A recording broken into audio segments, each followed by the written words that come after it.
I'm Richard. And I'm Will. And together we're The Irreverent Nerds. Bum, bum, bum.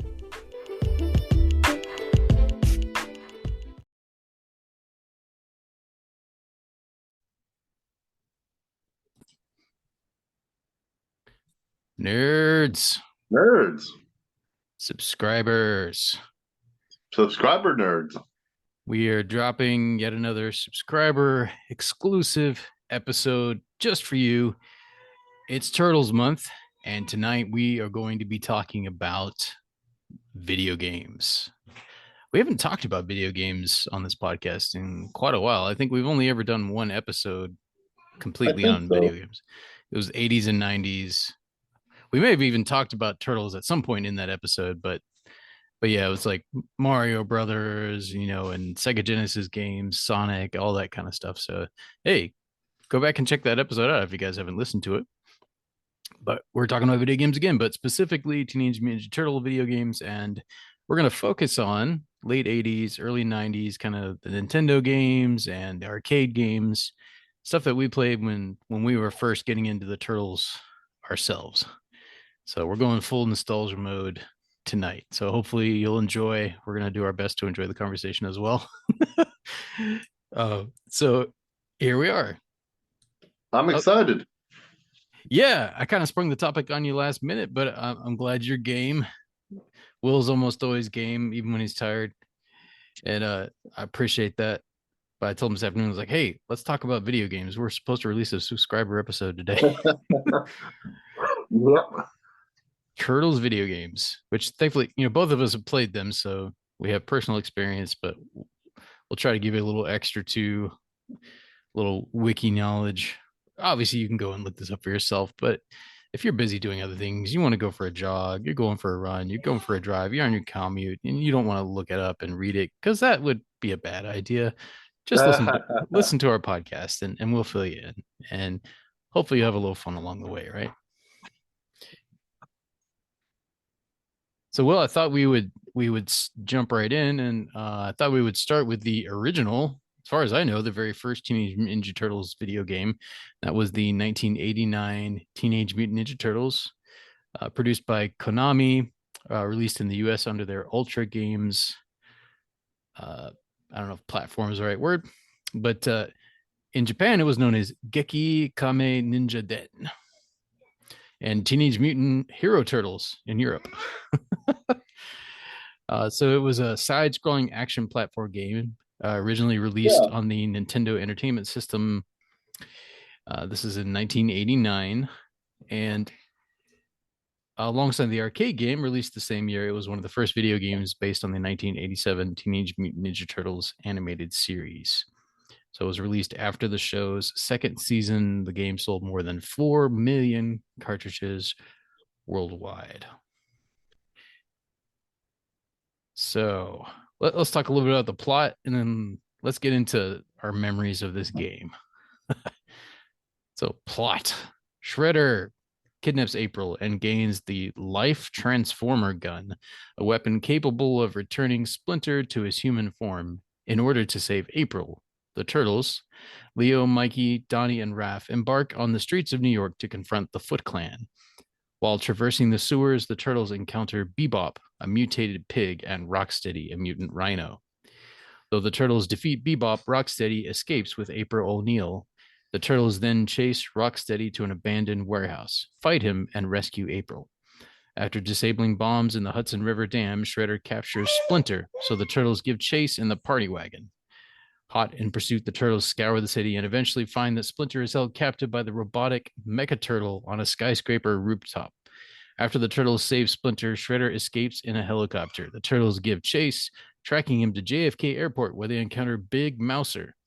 After defeating Big Mouser, the Turtles head to Shredder's secret Foot Clan base in the South Bronx via the Turtle Blimp. Once there, they locate and battle the Technodrome underground. The Turtles descend into the Technodrome's reactor and ultimately defeat Shredder. With the Life Transformer gun, the Turtles help Splinter return to his human form. With a tough mission accomplished, the Turtles and April celebrate with a pizza. Obviously, whoever wrote this actually beat the game. Or watched a YouTube playthrough. Or that too, yeah. Did you ever beat it? I know I never did. Heck no. I think as far as I got was the dam level. Oh man, the water, the swimming. Yeah. I hate that level. I saw a meme on that No. a couple weeks back. I would actually know somebody did some original art, but it was of a turtle swimming through, and I recognized it right away, and it said something along the lines of bad memories or everyone hated it. I don't know what it was. It was something. I was like, yes, me too. It was so terrible. Like, yeah, I wonder. I'm sure someone somewhere beat this game, but I personally didn't know anyone who ever has. I saw a playthrough on YouTube months ago. Um, I got to tell you, this is a hard game, and there's not a lot of room for mistakes. Oh, I know. You combine with the fact that back then you couldn't save your progress. Oh, no. Yeah. Like you either played this for hours, like you couldn't be a casual gamer and beat this thing, man. You had to play for hours. I bet the Cowabunga collection that's on Switch now, it probably has a rewind or save feature of some kind. It's got to. Hopefully. Yeah, I would love to get that at some point after I get a Switch, which I don't have yet, but someday. Someday. Yeah, that would be fun though. No, this was my first one of my first video games ever. I think maybe my second or third game that I owned for the NES. My NES came with Super Mario Brothers 3. What did yours come with? Mario and Duck Hunt Okay. combo. Did it come with a gun too? Yeah, yeah. Nice. Yeah, I didn't have a gun. I guess they'd stopped including that by the time I got mine, I think. Do you remember the one that was like a shoulder mount? Was that for Nintendo or just for the Super? It Are you talking about? No, was I'm like, pretty. or the Oh, you get rifle, the the gun? rifle. There was like a Yeah, that rifle. was Super Nintendo. Yeah, Yeah, yeah, that's what I thought. yeah. I didn't have that one. I No, me think neither. that came with Yoshi Safari.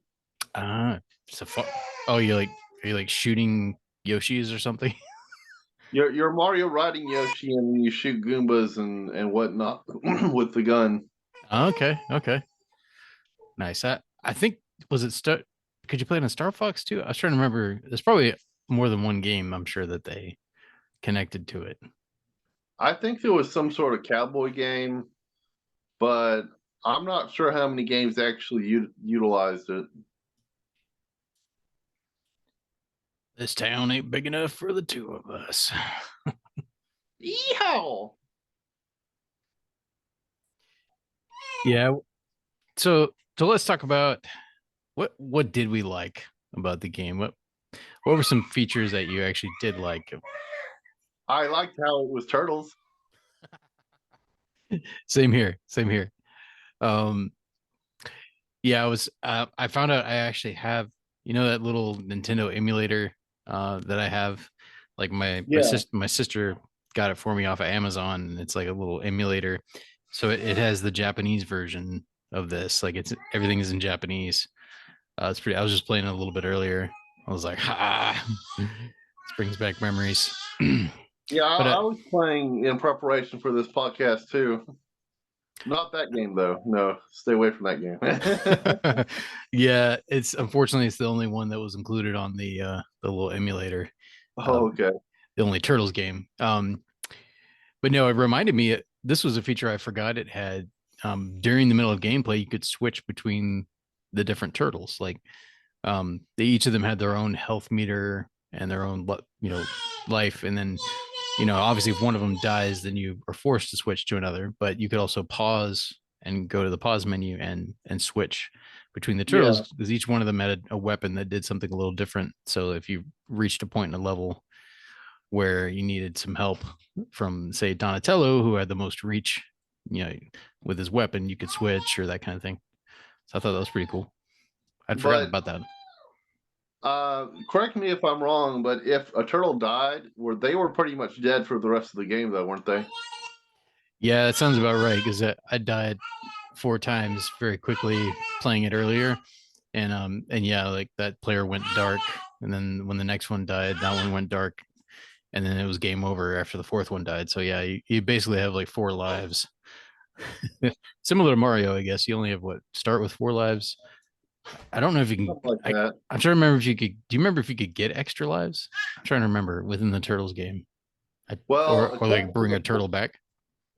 according to the playthrough I watched, somewhere in the Foot Clan's hidden hideout, apparently there's a room where you can bring it bring some turtles back, but otherwise I don't know Hmm. really.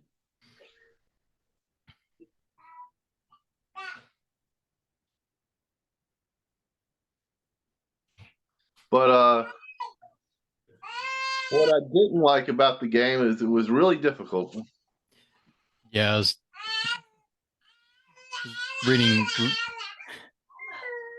Or my daughter wants to be on the podcast.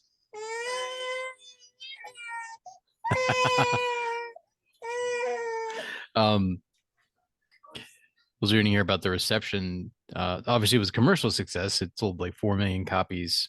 Um, I think by May of 1990, it had already sold 1 million. By the end of 1990, it had sold more than 4 million, earning 125 million dollars for Konami. Suggested 295 million if you adjust for inflation. However, it received mixed critical reception upon its original NES release. Nintendo Power scored it 4 out of 5 and praised its superb play control and super sharp graphics. The game would be voted as the year's best game by readers as part of the magazine's annual Nintendo Power Awards. Conversely, Electronic Gaming Monthly's panel of 4 reviewers scored it 6, 7, 6, and 4 out of 10, the latter describing it as a quote unquote disappointment. If people who love that game are narcissists. So apparently, when it was re-released on Virtual Console in 2007, it attracted largely negative reviews. Uh, GameSpot's Frank Provo gave it 2.7 out of 10, citing the game's very hard difficulty and the game's unpolished and unfun nature as reasons for the rating. Provo also stated that while the game's music is upbeat, the music and the game in general lacks the more recognizable traits of the Teenage Mutant Ninja Turtles franchise. How do you feel about that? Yeah, like I definitely enjoyed the arcade game, and then the second Nintendo, which is basically an adaptation of the arcade game. I enjoyed those a lot more. Like once you got into like Yeah. full side scrolling, um, and you could play two people at once as well, which was a really cool option. That was just a lot more fun. And yeah, like I just remember getting so frustrated with this game because yeah, I don't think I could ever get past the water level. Um, Speaking of the water level, I gotta tell you something that's slightly more fun than the water level is the Tiger Electronics. At least I think it was Tiger Electronics, the Konami handheld TMNT. That was nothing but the water level. I had to disarm bombs the entire time to save April. I beat that thing too. I beat that darn thing. nice, nice. So it was a little easier than the actual Nintendo level, or Well, I just didn't own the games. Maybe if I owned the game, I could have got good and beat it. uh I just rented the original NES one a lot, but or at least a handful of times I rented it.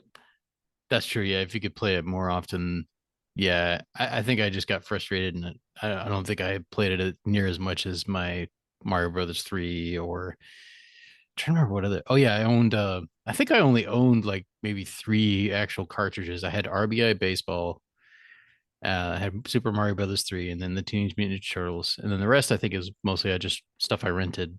Like we would rent Yeah, games. I think one of my favorite games to rent was Battletoads. Or do you remember Battletoads? yeah. Wasn't that a hard one too?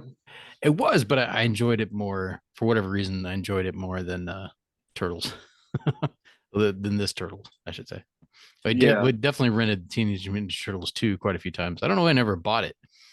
I guess I just never asked for it for a birthday or whatnot. But well, I think I know why, because the very next year I got my Sega Genesis, and then I pretty much uh, only bought games or asked for games for that after that point.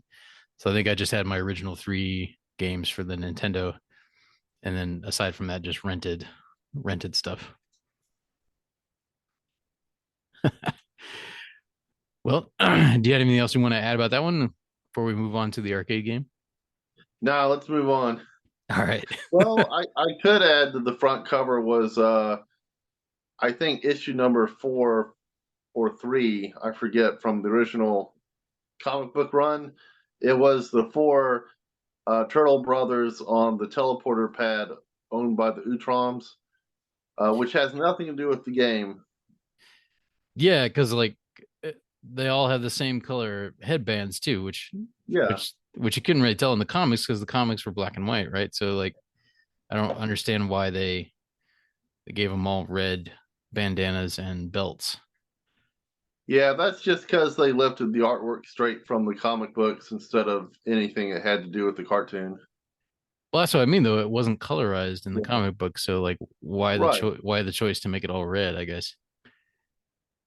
Um, well, Ninja Turtles was originally an homage to Daredevil, so Frank Miller's Ah, take on Daredevil, so maybe that's why they're all red. I'm not really sure why they chose red, but in the comics, their bandanas were red. also Supposedly when black and they white. when they did finally get colorized, or did they just talk about the fact that they were red? Yeah. Every cover of the original run, all the covers have the turtles wearing red bandanas.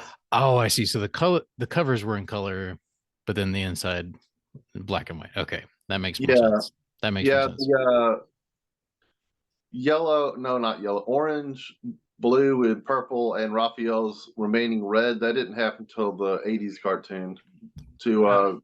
distinguish the characters. The cartoon plus the toy line. Yeah, which this all came in pretty quick succession because like didn't the comics start in 84? Yeah, I think they had a cartoon and a toy line 3 years later. Yeah, that's pretty impressive. It must have sold a lot, like the comics. Like Yeah, either that or it just caught the attention of the right people and eventually became a global phenomenon. '80s were a magical time for comic creators, I guess. I guess so. Well, cool. All right. Well, moving on. So the arcade game. So what are some of your first memories of the arcade game?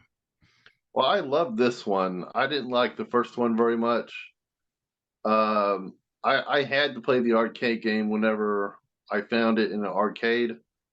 And of course, when they ported it to, well, it wasn't a port, it was a remake. But when they remade it for the NES, I had to have it, and that was the one I had.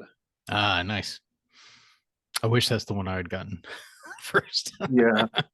It was already out at that point, I think. Um, well, cool. Well, let's read a little bit about this one. So, this was released in Japan as TMNT Super Kame Ninja and in Europe as Teenage Mutant Hero Turtles. It is a 1989 beat 'em up arcade game released by Konami. It's based on the Teenage Mutant Ninja Turtles franchise, of course, including the first animated series that began airing 2 years earlier. In this game, up to 4 players control the titular. I was thinking of our episode the other day. What, Sorry, what, what, 114-year-old what was it speaking. you said? Titular? Titular? Titular. Titular. The I thought that's titular. how it was pronounced. Yeah. Titulars just doesn't sound right, does it? The titular Ninja Turtles fighting through various levels to defeat the Turtles' enemies, including the Shredder, Krang, and the Foot Clan. This was released during a high point in popularity for the Teenage Mutant Ninja Turtles franchise. The arcade game was a worldwide hit, becoming the highest grossing dedicated arcade game of 1990 in the US and Konami's highest grossing arcade game. Versions for various home systems soon followed, including the Nintendo Entertainment System. A sequel, Teenage Mutant Ninja Turtles: Turtles in Time, was released in 1991, which we can talk about that next. So, you want to talk some about the gameplay? Like, do you remember how it starts? Yeah, in a burning apartment building. Oh yeah, yeah. Did you and I? So that you and I played this not too long. Like for my birthday last year, I think Yeah. we played this because there's a local arcade bar here. I think we've talked about it a couple times. Called Reboot, and they have the original because like 2 of the turtles controllers are broken. It's because it's Yeah. it's so old, but it's like one of the original like 90s models. So it starts in the Inferno. Ha. And I think there's foot soldiers right away, I think, right? And some of their first nemesis. Yeah, right away. I always liked how the Konami beat 'em ups had the foot soldiers in different colors. Oh yeah, yeah. Weren't some of the different colors like harder? Like was it I'm thinking of a red one. Was there a red one? Yeah, there was a red and a light blue and a dark blue and a purple and orange, and there were all sorts of different colors. White. And they Yeah, had they had different difficulties. different attacks, different weapons too, I think, right? Memory serves me. Right. I was trying to remember who the first boss was. Like, I think it was Rocksteady, that sounds right. That sounds right. and the game is just magical to me. I love playing it. Um, what did you prefer, the arcade or the NES version? Probably the NES. I mean, that's the one I played more. We didn't go to the arcades a lot.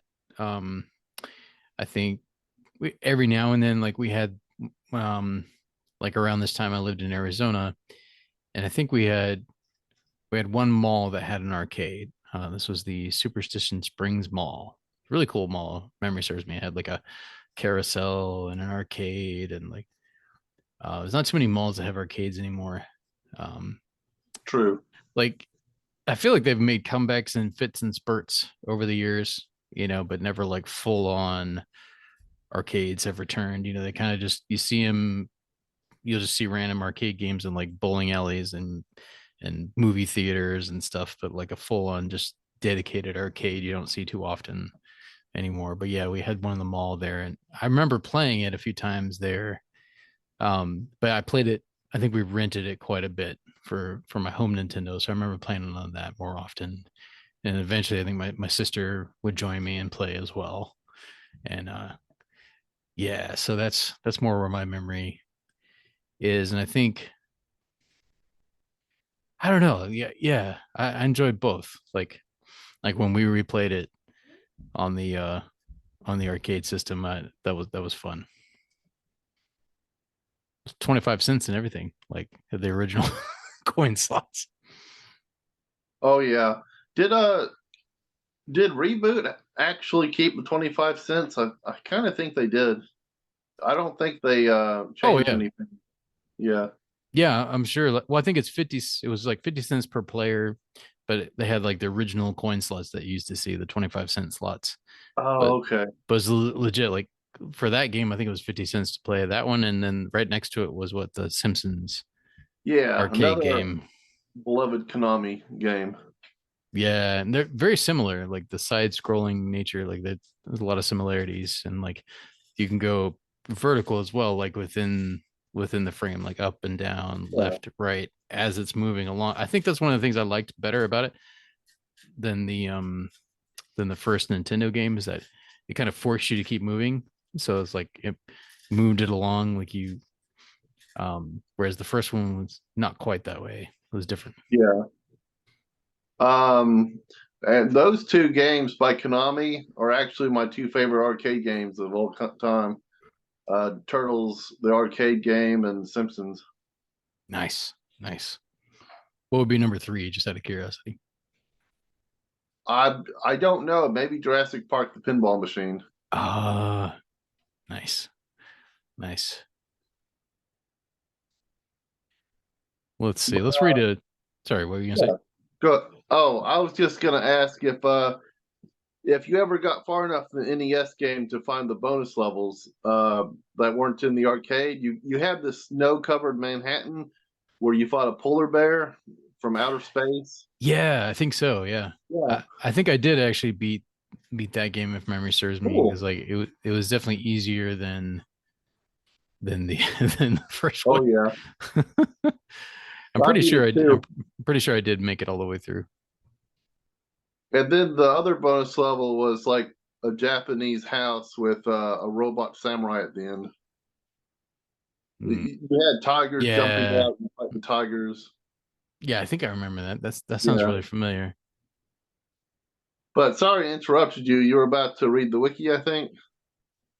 Yeah, I was just gonna read the gameplay. We already referred to some of it, but see, it says a player chooses from one of four Ninja Turtles: Leonardo, Michelangelo, Donatello, and Raphael. Depending on the version of the game, the characters are either chosen via an in-game select screen or based on which coin slot the player placed their credit into. After Shredder kidnaps the turtle's friend April O'Neil and their mentor Splinter, they must give chase, save their comrades, and defeat the evil Shredder. Up to four players, two in some versions, can take control of any of the turtles. Donatello has slower attacks but a longer range. Michelangelo and Raphael have faster attacks but a shorter range, and Leonardo is a well rounded turtle with average range and speed. I think Leonardo was always my favorite to play on Cool. pretty much any of the Turtles games, I think. Mine was Mikey. Nice. Let's see. The eight-way joystick controls the movement of the turtle. The jump buttons make them jump, and the attack button makes them hit in front of them using their weapon. The turtles can also perform special moves, including throwing foot soldiers overhead and performing a special attack by pressing the jump and attack buttons. Raphael rolls along the ground and finishes with a kick, while the other turtles do a sweeping jump attack with their weapons. I love the jump attacks. I use the thing Yeah. so much with the jump attacks, and the jump kicks too, as well. Like just the jumping, kicking. Like I use that a lot. Let's see. The turtles can also spring off the wall in certain areas. Enemies can be defeated more quickly by slamming them into walls or solid objects. Many objects, such as traffic cones, parking meters, and fire hydrants, and exploding exploding oil drums can be hit or damaged with attacks in order to help defeat nearby enemies. I remember that. Yeah, like the fire hydrants, you could like knock the thing off the fire hydrant and shoot water at the enemies and stuff, right? Yeah. I remember that was fun. I think that's a That feature was that a lot of fun. I think that continued into the next game too. I think didn't it that feature? It it did. It continued into, as far as I'm concerned, the best TMNT games. The third one, what was it? Something Turtles. Manhattan, Oh yeah. Well, and it's then Turtles in Time. yeah. Well, they given two different names. Like, let's see. Well, there was on the NES. There was a Shredder steals Manhattan or something. Manhattan, the Manhattan Project. I think that's what it was called. And then there was Turtles in Time, and then there was also the Hyper Stone Heist on the Sega Genesis. Oh yeah. Let's see. The bosses in this game include Rocksteady and Bebop, Baxter Stockman in his human form, Granitor, General Trag, Krang, and Shredder himself. Yeah. So we just talked about Baxter Stockman made an appearance in the newest movie. That was another character they whitewashed. Baxter Stockman was black in the comics, so they turned him into a ginger in the cartoon series. Huh. And he wasn't black or white in the newest movie. I was trying to pinpoint his ethnicity. Oh, really? Could you tell? Not that it I, is a I big thought he deal. was black in the new movie. Might have been. Obviously, you have different skin tones. Like yeah, and the way they drew the humans, yeah, I wasn't entirely sure because his hair was a little different. Um.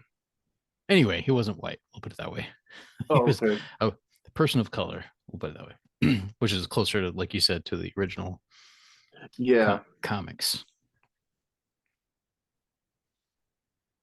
Ah, yes. I was looking at the original cover here. Turtles 2, the arcade game. Nice. So is this your obviously of the first two, this was by far your favorite? Yeah, it certainly was. I wish I had spent more time playing the third game. I didn't own it. I just rented that one. But I think that the third game was pretty interesting as well. The Turtles in Yeah. Time, of course. Yeah, so let's see. I'm going down the line here. So we had okay, so it talks about the handheld electronic game. So the one that you were talking about, that also came out in 1989. Cool. Then we had another handheld electronic game, Teenage Mutant Ninja Turtles 2 Splinter Speaks. was another one. Yeah. Then an, a redemption game. Not sure what that is. Teenage Mutant Ninja Turtles Pizza Drop. I don't know if that's PC, maybe. Maybe. I watched a YouTube video that just showed the evolution of the turtle games through the years over dinner earlier before our podcast. Mm-hmm. And there were a lot of turtle games I have never heard of before at all. Cell phone games, computer games. Yeah, like here's well, even just going down this list from the early years, like the next one to come out was Teenage Mutant Ninja Turtles World Tour. This came out on Amiga, Amstrad Yeah, I think, CPC, Atari, Commodore 64, DOS, and ZX Spectrum. yeah, that was on the YouTube video. I think that was a coloring app. Yeah, this is a crayon coloring book game. Then you had Teenage Mutant Ninja Turtles Fall of the Foot Clan on the Game Boy in Oh, 1990. I've got that one actually. Oh, yeah? Nice. Yeah, yeah, original cartridge. Well, do you want to talk about that one for a little bit? Well, it's actually a really good one, despite being shrunk to the Game Boy. It's a lot of fun. Black. It's in black and white, of course, or the greens, green colors. Mm-hmm. Um, I You can choose whatever level you want to play from the start. I'm not sure why they did that. Maybe they thought it was a hard game. So if you want to just start from the last level and play that, you can. But it does get progressively harder with each stage. Okay. Okay. So you could jump in if you wanted more of a challenge. Yeah, you just jump straight to the last level if you want. Looks like that is a part of the Cowabunga collection that came out last year. Oh, really? Cool. Yeah, I apparently. didn't know that. Nice. Yeah, it says the player takes control of one of the turtles through a total of 5 stages, battling Krang and Shredder's minions along the way. Enemies include foot soldiers, mousers, and Roadkill Rodney, among others. I remember Road killed Rodney. He was the greatest. I don't know why he wasn't in the movie. Who is But Roadkill Rodney? I I don't know. I don't know. Let's But did see. he get a toy? He doesn't get a wiki entry, so there's no telling. He's just listed here. Yeah, it But says there's hidden mini games. There are a total of 5 stages, each with a unique end boss. Rocksteady, Bebop, Baxter Stockman, Shredder, and Krang. So it looks like to see the full ending, you had to start at stage 1 and complete it all the way through, apparently. Do you remember that was like a cutscene at the end or something? uh, I'm Uh, sorry. I'm distracted trying to figure out what a Roadkill Rodney is. What did you say? according to this entry, in order to see the full ending, I guess the ending scene, you had to start at stage 1 and play all the way through. You couldn't just jump into the final. Oh, So really? you got like a little bonus if you played it the correct way. Oh, okay. I didn't know that. I've never beat it. So I just looked up Roadkill Rodney, and those are the robots in the cartoon series that kidnap the warthog and the rhino that eventually become that are used to create Rocksteady and Bebop. Uh The little unicycle robots with that have the robot tentacles that come out. huh. Okay. That's a odd name, Roadkill Rodney. That's for sure. Roadkill Rodney. All right, so let's see. All right, here's the one. Oh wait, no. So we had Teenage Mutant Ninja Turtles Manhattan Missions came out next. That was for PC only, DOS. Um, so it says draws more heavily on elements from the Mirage comics than its contemporaries did. Okay. So it had walk mode and light mode with different offensive and defensive moves in each. Then next came a pinball game, Teenage Mutant Ninja Turtles pinball game, released in '91. Then here we get to the one that came out, I guess it was arcade and the. So this is where I'm a little confused because, like, according to this, Teenage Mutant Ninja Turtles: Turtles in Time came out only on the Super Nintendo and arcade. But Right. okay. Manhattan Project is the one I'm thinking about. Because when I think of Yeah. number 3, I always think of the Manhattan Project. So which one do you want to talk about first? Well, let's talk about Manhattan Project, then we can jump to the Super Nintendo. Okay. We might run out of time, but let's get in the Manhattan Project at least here. Okay. So let's see. So it's a side-scrolling beat 'em up. It's the third video game iteration. The game begins with the Turtles spending their vacation in Key West, Florida, while watching April O'Neil's latest news report. Her broadcast is suddenly hijacked by the Turtles' nemesis, Shredder. Taking April as his hostage, Shredder reveals that he has also turned the entire borough of Manhattan into a floating island and challenges the Turtles to come up to his lair to stop him. I remember that. I thought that was a cool scene back in the day. Yeah. Always liked that part. It was really unique how it started the turtles fighting on a beach, and then we got to go surfing, and we got to fight Oh yeah, Leatherhead at a certain point. Leatherhead. Is that the The, manta? no, Leatherhead is the alligator. Oh, okay, the alligator. Leatherhead. Oh, that kind of makes sense now. Anyway, yeah, I remember. That's right. I tried. So the surfing, was that the very first level of the surfing or I think that was the second level. second level? I think. Nice. I remember that now. Yeah, and I always liked it when like you went up into the sky like that, like on the floating city. Like that was just really cool. Cool. I Um, never got that far. oh really? Never got to the Manhattan? No, I never got to Manhattan. I just rented the game and just didn't get to play it that much. I guess I either rented it more or played it more when I rented it. Because yeah, we got definitely got up to the city. I don't know if I beat the whole thing. I don't know if I got that far, but no, I just remember really enjoying that game. I enjoyed it as much as the second one. I think it was very Yeah. similar in terms of play style. Yeah, I think that Konami really hit the mark when they created that second one for the the arcades. Yeah, because I guess we'll jump to Turtles in Time a little bit here just to finish up. Yeah, Like Turtles in Time, like that was kind of the also side scrolling, was it not? Like similar style. it was. Now I think I've played this like, but for me, I didn't have a SNES, so I probably only played it at like Toys R Us and maybe at an arcade. Okay. I think I might have played it at an arcade a few times too. So in our last minute and 30 seconds here, regale us with your tales. Well, the turtles traveled through a bunch of different levels set in different time periods. I remember the pirate ship and the cave with the dinosaurs and stuff before you enter the cave. I think I remember Slash being in it.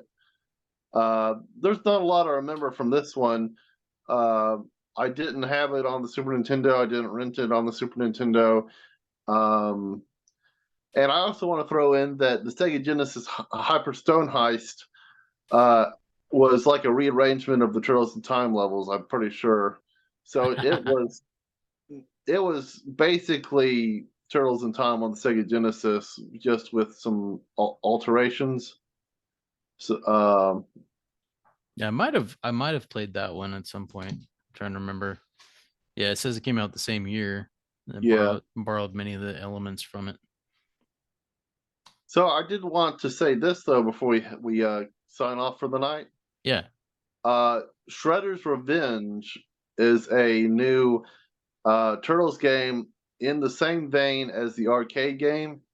I own it on Switch. We should play it sometime. It's great. Oh yeah, absolutely. Let's do that. You get to play as April, Casey Jones, and Splinter, and Usagi Yojimbo is coming as a Sweet. DLC. Nice. Let's do that. Yeah. It's a date. All right, nerd subscribers, thanks for joining us. Thanks for this little 80s, 90s nostalgia jaunt. So until next time, live long and prosper.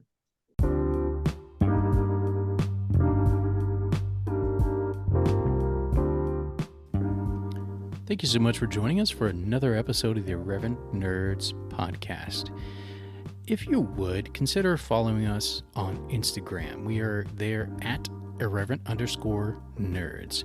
You can also hit us up on Facebook. Just look us up there at the Irreverent Nerds. That's our fan page. We have a YouTube channel as well. Once again, the Irreverent Nerds. Nice and simple, right? And if you go to www.irreverentnerds.com, that will send you to our Podcasters for Spotify, formerly Anchor.fm profile, where you can send us a voice message if you want to, support us financially, or listen to the podcast. It will also direct you to other places you can listen, like Spotify, Apple, Google, Stitcher, you name it. So, like, comment, subscribe, follow, all those good things, wherever you find us, wherever you listen to us. We would greatly appreciate it. Until next time, nerds, live long and prosper. Avengers assemble! I'm Batman.